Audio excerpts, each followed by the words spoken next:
Hey everyone, it's Ray Brewer with another episode of Prep Sports Now, a Las Vegas Sun podcast.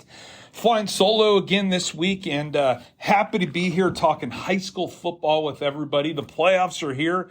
Let us rejoice and be glad. A lot to talk about on this episode. And I'm going to start by taking a look back at last week. Had some phenomenal games. We'll start with the Hammer game. It delivered. Moapa Valley had to rally at the buzzer to beat Virgin Valley. They were down 21-10 with 7 minutes to play, and the Pirates came storming back, got the victory, 28 points in the last 7 minutes. Typical Moapa Valley fashion. A great victory for the Pirates at home in the rivalry game. Means a lot to both communities. Didn't make it out there this year, of course. But did see some pictures from that night that people sent in, and you guys are right. The crowd is absolutely ridiculous. Packed the stands in the Valley, in Overton for the game. Want to give a shout out to Tony Carrillo, the defensive lineman from Moapa Valley. He kind of changed the complexity of the game. On a punt, he pushed his defender all the way back. The punter ended up punting it into the backside of a Virgin Valley player, scooped up in the end zone, and Parker Levitt with the touchdown. That kind of changed the face of the game, but, poor Virgin Valley, up seemingly comfortable, 21-10, 7 minutes to go. The Pirates come storming back. And I tell you what, the 3A playoffs are going to be something special because I still think Moapa, on a short schedule with a pathway to the state semifinals, is going to find a way to be part of the Final Four. I love Gunnar Cortez. I love Chase Audison for Virgin Valley. And Audison burnt Moapa a few times in the game. He's the real deal. And Slam, another undefeated season in the 3A. So shout out to Moapa. They win the Hammer game. Wouldn't want to play Virgin, though, in the playoffs. Wouldn't want to play Slam either. We're going to have some fun in the 3A as we get closer to the state championship. Playoffs start Thursday. This is an oldie but goodie in terms of takes by me. Hate that. Nevada Day, I'm a native Nevadan, born at the Old Women's Hospital on Sahara. And to me, Nevada Day is October 31st. It's a Tuesday this year. That's the day we became a state. That's the day we should celebrate it.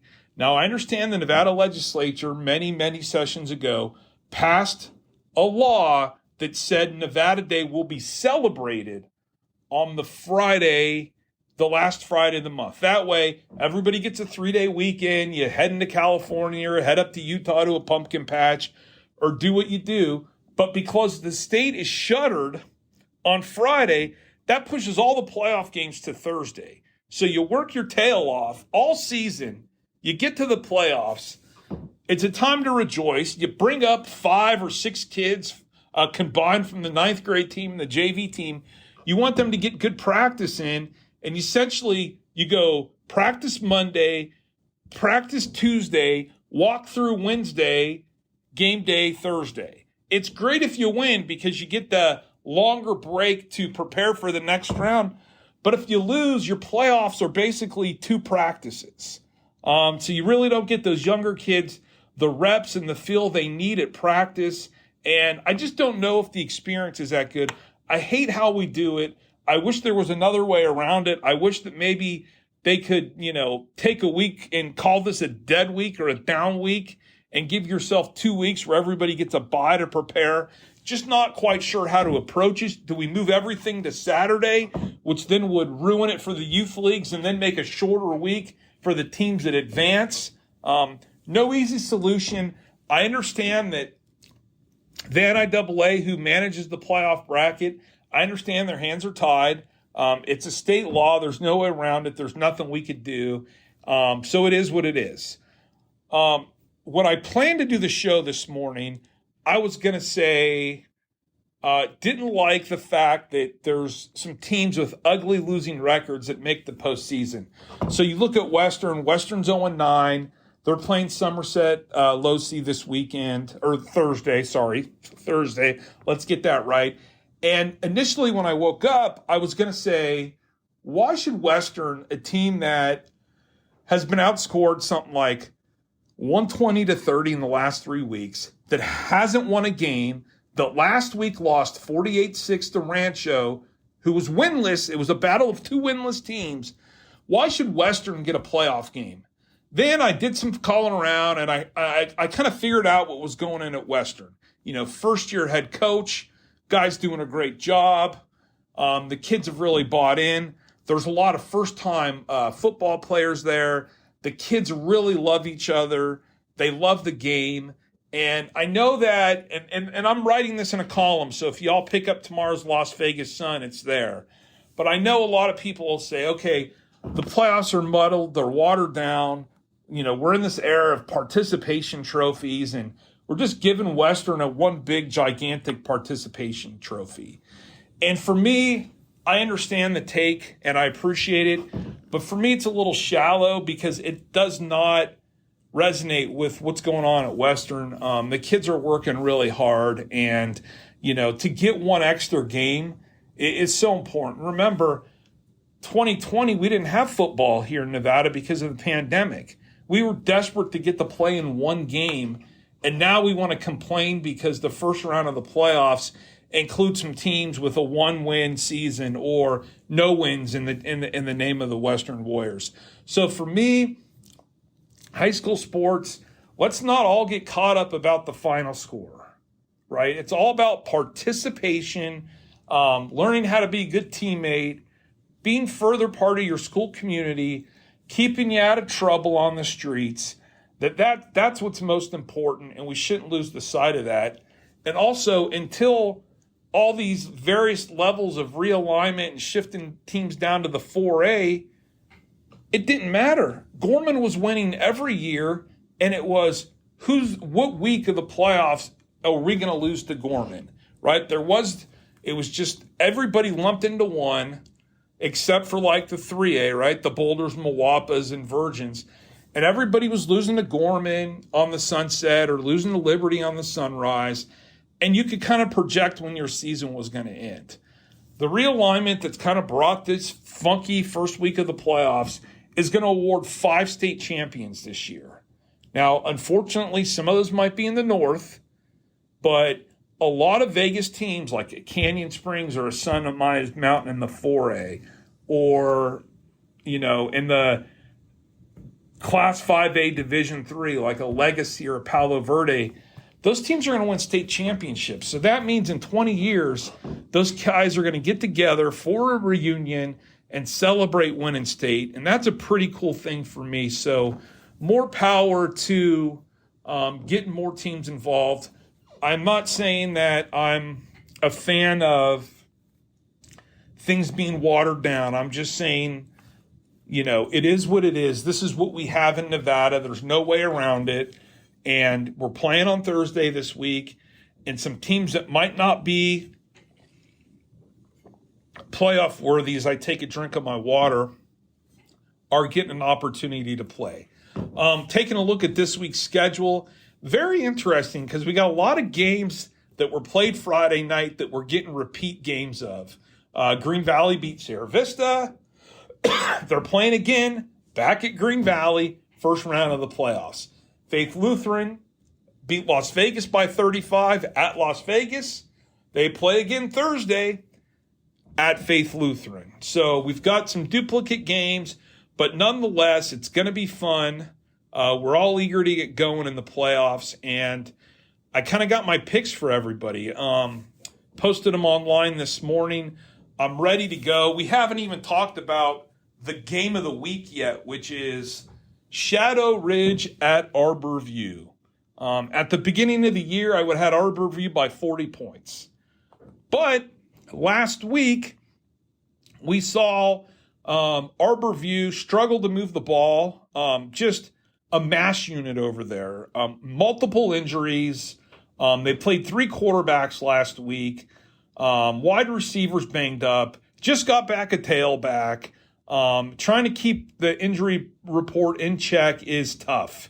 And while Arborview may have the best player, Christian Thatcher, I don't know if he's going to single-handedly be able to slow down Shadow Ridge. I think many of us watched the Thursday Night Lights game last week. We saw Shadow Ridge put up a great fight, only lose 35-32 to Liberty, a great result. So Shadow holds Gorman to 7-3 in the first half, beat Desert Pines straight up, gave Liberty a fight, 35-32, and when they played Arbor early in the season, while they did lose by about 15 points, they scored 21 points in the fourth quarter. I think Shadow Ridge has kind of got a formula with its misdirection rushing attack, its playoff experience in making the state championship game the last 2 years. I think they could control the ball. I think they could shorten the game. And I think they upset, I guess that's the right word, they upset Shadow Ridge. They upset Arborview. Shadow Ridge over Arborview. I got the score 27-20. If Kiefer was here, we'd put a line on it. We'd bet $5. I think the line would be Arborview favored by 3 or 4. I would take Shadow. He would take Arbor. And we'd let the chips fall where they may. Listen, those two schools are in the Northwest. They're very close to each other. Both have tremendous community support.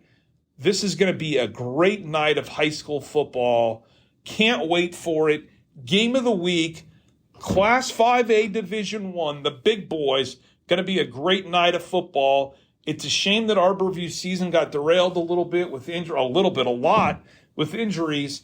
And Shadow Ridge is proving that it is a grade A, great program. So going to be a good night of football.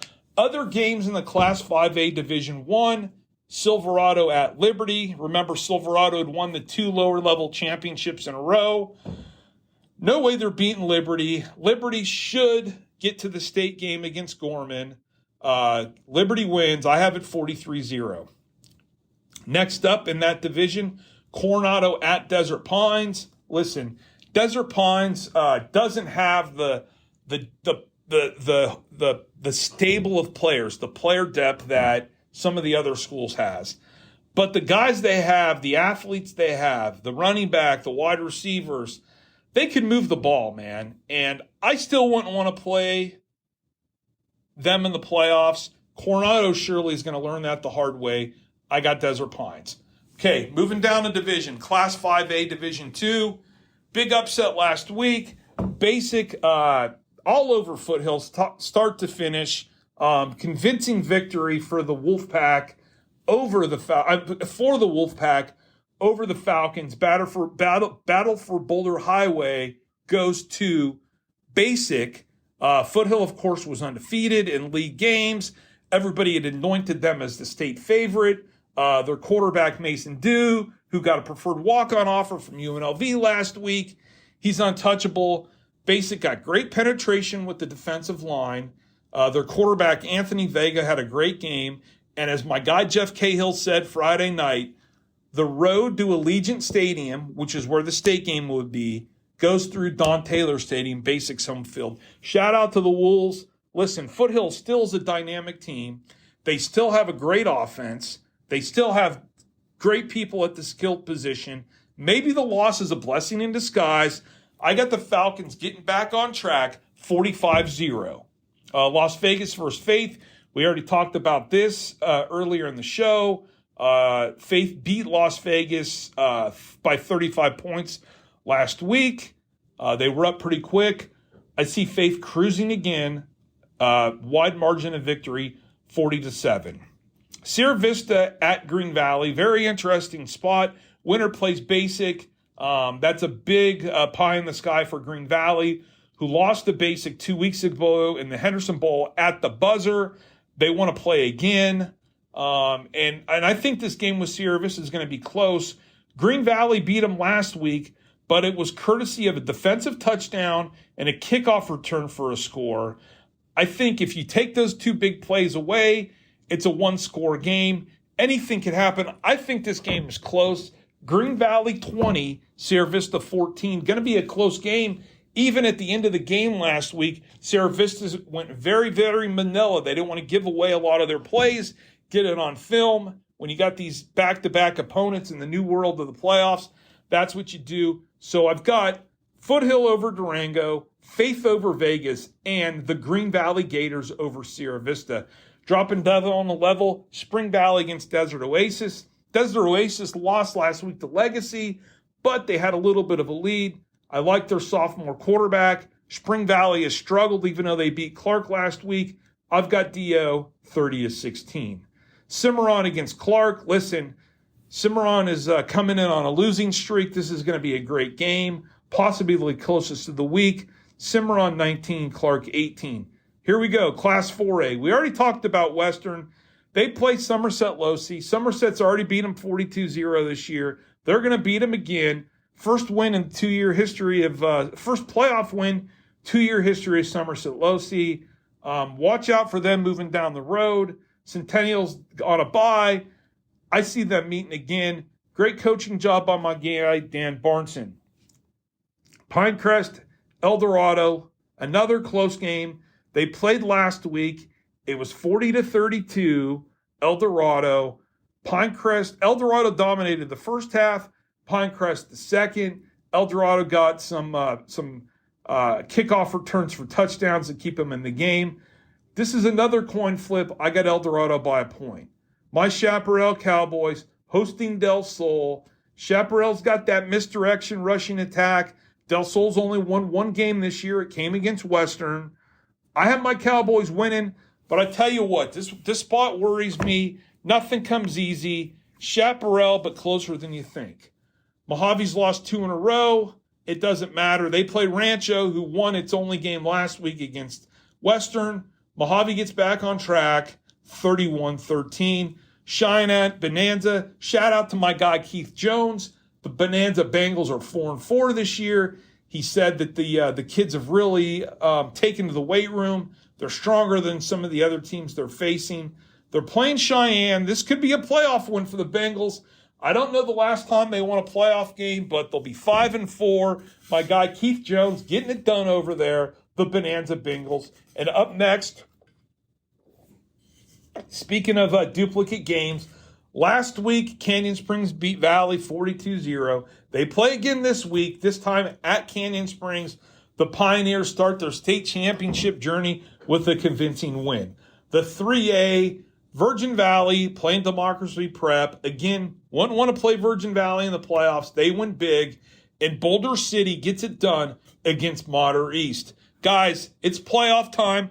I'm bringing my A game. I want to tell you, last week I went 19-1 for the season. I'm 140-21. I'm having a great year.